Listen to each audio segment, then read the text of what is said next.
Bismillahirrahmanirrahim. Assalamualaikum warahmatullahi wabarakatuh.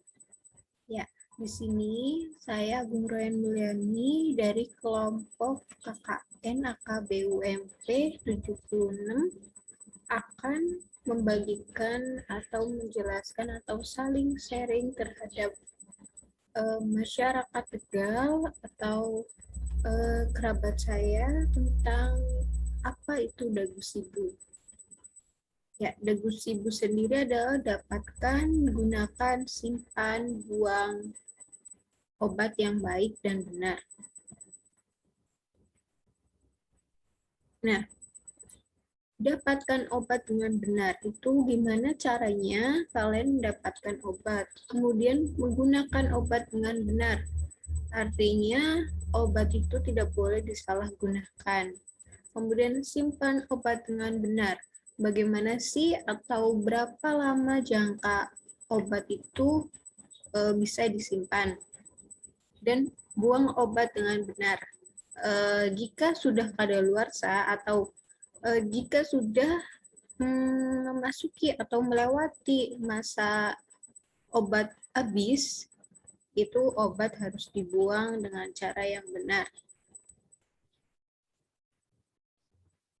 Kemudian, bagaimana sih cara mendapatkan obat? Nah, salah satunya adalah tempat pelayanan obat yang resmi di Indonesia, yaitu apotek.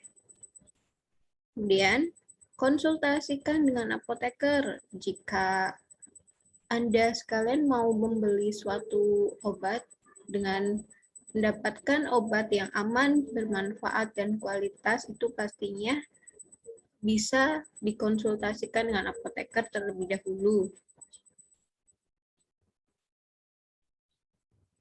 Kemudian harus diperhatikan apa sih obat itu, termasuk golongan apa sih obat itu, dan terdapat peringatan di kemasan dan brosur, dan tanggal kadaluarsanya. Berikut penggolongan obat. Penggolongan obat yang pertama ada obat keras, yaitu dengan lambang K di tengah lingkaran berwarna merah dan dikelilingi dengan garis berwarna hitam. Obat keras sendiri harus digunakan dengan resep dokter dan ada di apotek. Kemudian obat bebas terbatas, yaitu dengan simbol berwarna biru di lingkaran dan di sekelilingnya terdapat warna hitam. Kemudian obat bebas. Obat bebas itu boleh tanpa resep dokter dan ada di apotek dan toko obat berizin. Obat bebas sendiri bersimbol berwarna hijau, bulat, dan dikelilingi garis hitam. Kemudian ada obat psikotropik, simbolnya sama dengan obat keras. Ini juga dengan resep dokter. Dan golongan 1 tidak untuk pengobatan. Biasanya golongan 1 itu seperti anestetik dan lain-lain. Kemudian ada narkotika. Narkotika simbolnya seperti ini ya, yaitu tanda plus berwarna merah, di lingkaran berwarna putih dan dikelilingi garis berwarna merah. Dan peringatan di kemasan dan brosur. Kalian tentunya jika teliti pasti pernah melihat salah satu di 6 nomor ini. Yang peringatan nomor pertama yaitu awas obat keras, baca aturan pakai. Peringatan nomor pertama ini dapat dijumpai di obat keras, yaitu di simbol yang berwarna merah terdapat huruf K tadi ya. Kemudian peringatan nomor 2, awas obat keras hanya untuk umur. Biasanya itu dijumpai pada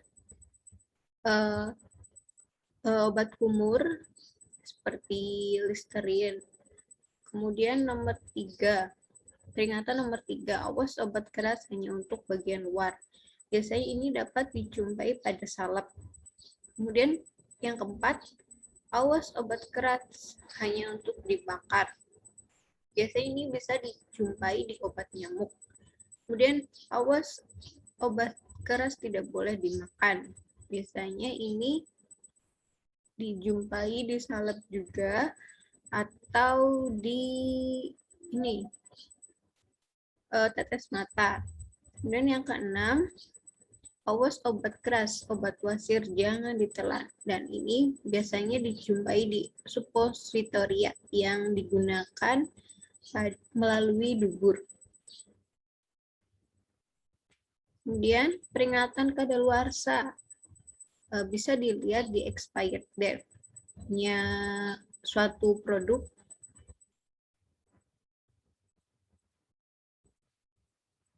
Kemudian konsultasikan dengan apoteker agar dapat menggunakan obat dengan benar.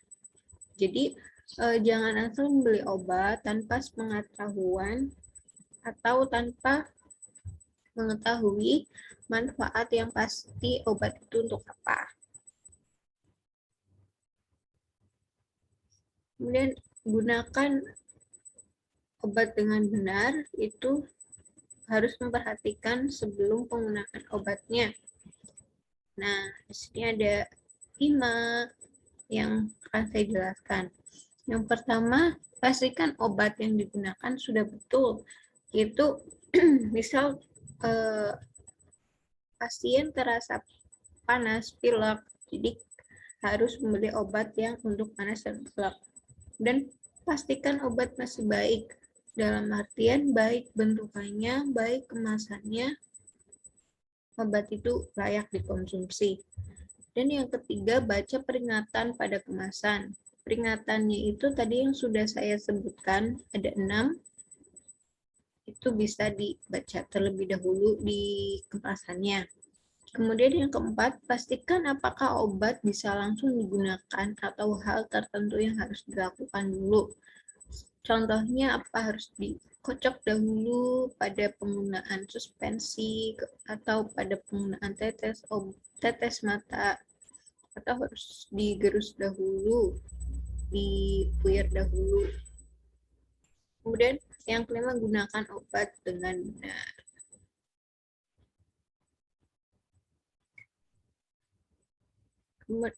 Ini ada waktu atau suatu keharusan apabila Anda akan meminum obat, yaitu yang pertama, minum obat sesuai waktu.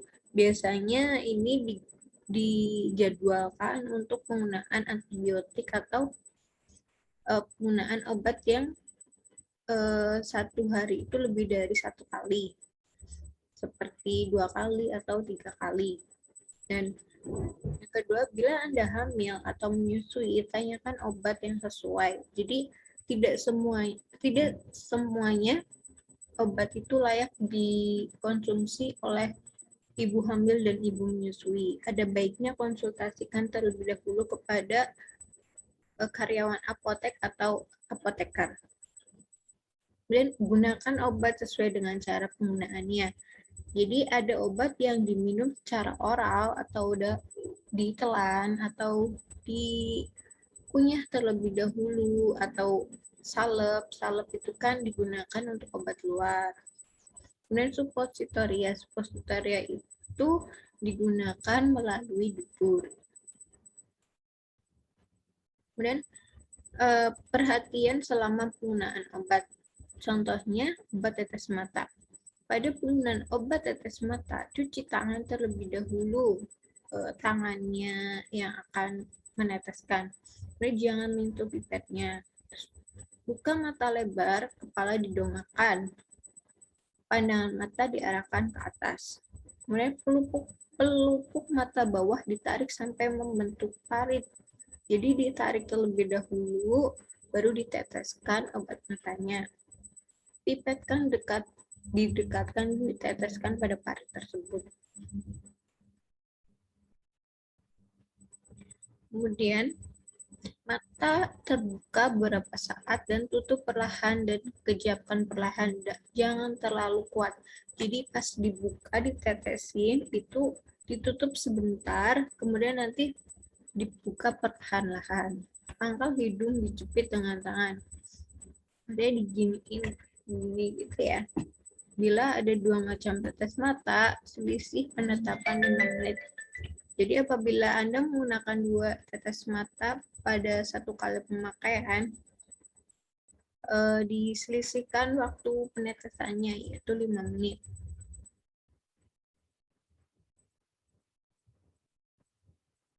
Kemudian larutan yang merembes keluar, bersihkan dengan kasa steril. Biasanya kan ada tetes mata yang tidak masuk ke matanya, yaitu menetes keluar. Itu bisa dibersihkan dengan kasa steril atau tangan, yang penting tangannya bersih ya. Dan bayi atau anak kecil tidak perlu membuka mata. Teteskan pada sudut mata, yaitu batas antara mata dan hidung. Jadi di dekat sini bisa diteteskan, yaitu pada anak-anak atau bayi.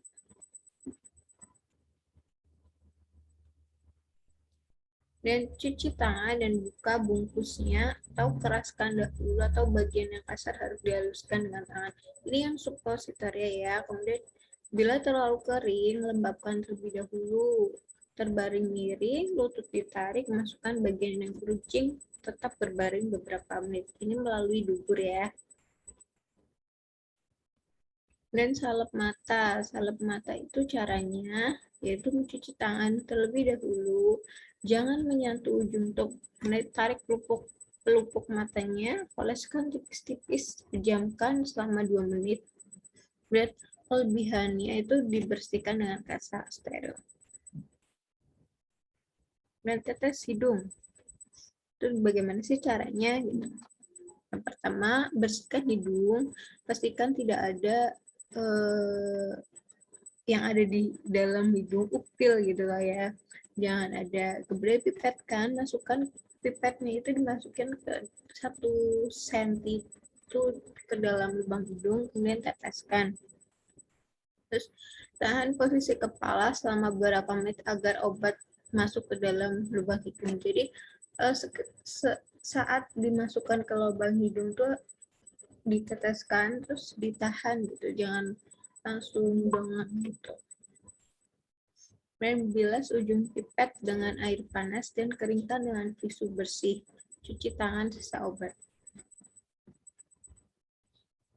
Dan obat semprot hidung. Obat semprot hidung hampir sama ya, yaitu bersihkan hidung, tekuk kepala sedikit ke belakang seperti ini ya, kocok kuat obat semprotnya, ujung spray dimasukkan ke dalam salah satu, tadi kan pakai pipet, ini pakai semprotan gitu, nanti dimasukin ke salah satunya, misal lubang yang sebelah kanan, kemudian lubang yang satu juga mulut ditutup, berarti ditutup terlebih seperti ini, dan mulutnya itu tutup. Terus hirup udara perlahan-lahan dan semprotkan obat yang menekan kuat botol spray. Jadi kita tuh tarik napas sebentar gitu, terus baru disemprotin gitu. Ujung spray ditarik dan kepala ditekuk ke depan sampai posisi antara lutut. Jadi saat menarik napas, mulai di spray, ketika udah ditarik spraynya, terus kita langsung duduk begini seperti ini ya. Jadi posisi duduk ditekuk sampai dekat dengan lutut. Dan obat tetes telinga, bagian dalam telinga tentunya dibersihkan dahulu pakai cotton bud, dan obat tetes telinga perlu dihangatkan dengan menggenggam beberapa saat. Jadi itu digenggam dulu sebentar lah, 5 detikan, kemudian nanti langsung diteteskan. Dan tarik telinga untuk melebarkan, berarti dilebarkan dahulu, kepala miring sehingga telinga yang ditetesi berada di atas, berarti miringnya ke kanan gitu kalau mau di kanan, miringnya kiri, maaf, miringnya kiri, kemudian ditarik telinganya, lalu dipaskan ujung ujung obat tetes telinganya, terus ditetesin.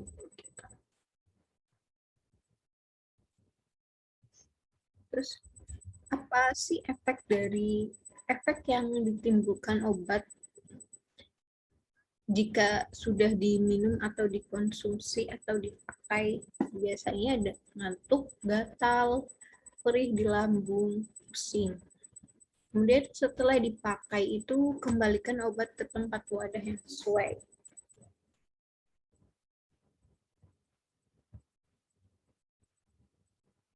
Nah, ini itu ada keperluan antibiotik pada saat sakit bronkitis, batuk,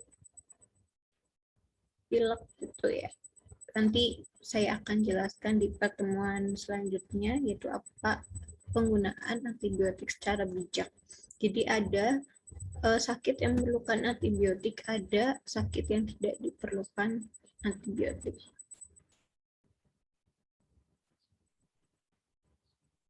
Nah, ini daftar antibiotik yang tidak boleh diberikan pada anak.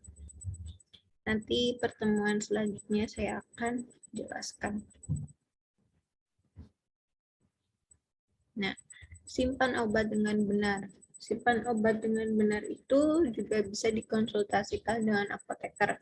Dan diperhatikan kondisi penyimpanan obat itu berbeda-beda ya. Ada di suhu yang rentan, ada yang di suhu normal atau biasa, suhu ruang. Dan baca aturan penyimpanan obat.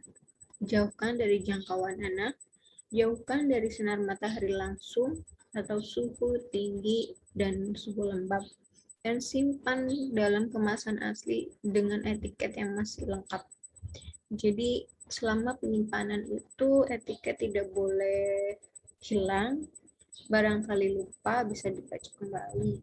Dan periksa tanggal kadaluarsa kondisi obat tersebut. Dan kunci tempat penyimpanan obat biasanya ditaruh di tempat P3K. Nah, pada obat aspirin ini terdapat informasi penyimpanan obat ya di sini.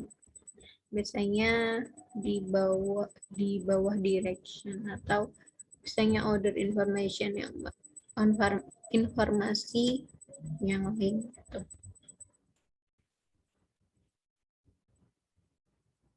Dan buang obat dengan benar. Buang obat dengan benar itu juga perlu dengan konsultasi apoteker ya. Jangan asal membuang obat sembarangan di tempat sampah dalam keadaan obatnya itu masih dalam kemasan gitu. Ada baiknya. Nah, sini saya akan menjelaskan cara membuang obat yang baik dan benar. Yang pertama, hilangkan semua label dari wadah obat. Kemudian yang kedua, untuk kapsul, tablet, atau bentuk padat lain, hancurkan terlebih dahulu dan campur obat tersebut dengan tanah atau bahan kotor lain. Masukkan plastik dan buang ke tempat sampah. Berarti kalau kapsul, tablet, atau bentuk padat lain itu dihancurkan terlebih dahulu kalau bisa ya. Kalau enggak itu dicampur pakai tanah yang kotor lah, agar tidak dikonsumsi lagi oleh orang lain yang oknum-oknum yang nakal itu. Jadi oknum-oknum nakal itu bisa mendaur ulang obat yang sudah dibuang itu. Dan yang ketiga, untuk cairan atau obat yang berbentuk cairan, buangnya pada kloset atau WC. Kecuali antibiotik yang harus dibuang bersama wadahnya dengan menghilangkan label. Nah, untuk antibiotik itu dibuang dengan wadahnya tetapi menghilangkan labelnya, atau labelnya itu dicoret-coret gitu agar tidak terbaca obat itu berapa. Intinya pembuangan obat itu harus dimusnahkan dan tidak tersisa. Jadi jangan sampai ada obat yang akan dibuang itu tersisa atau istilahnya bisa didaur ulang kembali gitu. Jangan sampai, intinya harus hancur atau tidak nampak seperti obat gitu. Ciri-ciri obat yang rusak apa aja sih? Yang pertama ada batas kadaluarsanya itu telah terlampaui, dan kemasannya rusak, dan obatnya itu berbau berubah baunya, yaitu baunya yang dulunya semerbak atau berasa mint gitu, terus nanti kalau udah kadaluarsa itu baunya bakalan beda, kemudian rasanya juga sudah berbeda, warnanya juga bisa dibedain. Jadi yang paling gampang di sini itu sebenarnya warna ya. Jadi kalau obat itu udah kadaluarsa atau udah jelek, udah lama, itu warnanya akan berubah dari warna yang normal obatnya. Dan yang keempat ada obat tetes mata yang terbuka lebih dari 1 bulan. Nah, penggunaan tetes mata itu dibolehkannya itu selama 1 bulan saja. Jadi, jika melebihi 1 bulan, hendaknya itu dibuang. Dibuangnya bagaimana? Pakai cara yang tadi sudah saya jelaskan, itu dilarutkan atau dibuang di kloset gitu ya. Dan jangan mudah meniru menggunakan obat seperti orang lain. Jadi seperti kata si A, ini obat ini bagus buat batuk, saya kemarin pakai ini sembuh gitu kan, bisa kayak gitu ya. Ada baiknya konsultasiin terlebih dahulu sama apoteker, takutnya nggak cocok atau gimana saat mengonsumsi obat yang sama dengan si A. Dan pada saat ke dokter, jelaskan secara rinci keluhan Anda dan patuhi petunjuk dokter.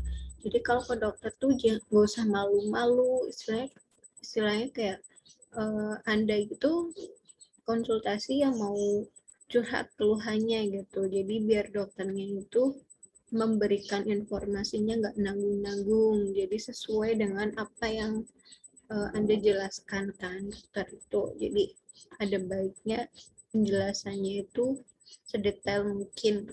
Terus patuhi petunjuk apoteker di apotek tentang penggunaan dan penyimpanan obat. Nah, tadi kan sudah saya jelaskan bagaimana penggunaan obat yang baik. Ada obat tetes mata, salep mata, obat tetes hidung, itu bagaimana penggunaannya. Kemudian penyimpanan obatnya juga tadi ada baiknya disimpan di kotak P3K gitu. Ya, sekian presentasi dari saya atau penjelasan dari saya. Semoga bermanfaat dan berguna untuk sesama. Terima kasih. Wassalamualaikum warahmatullahi wabarakatuh.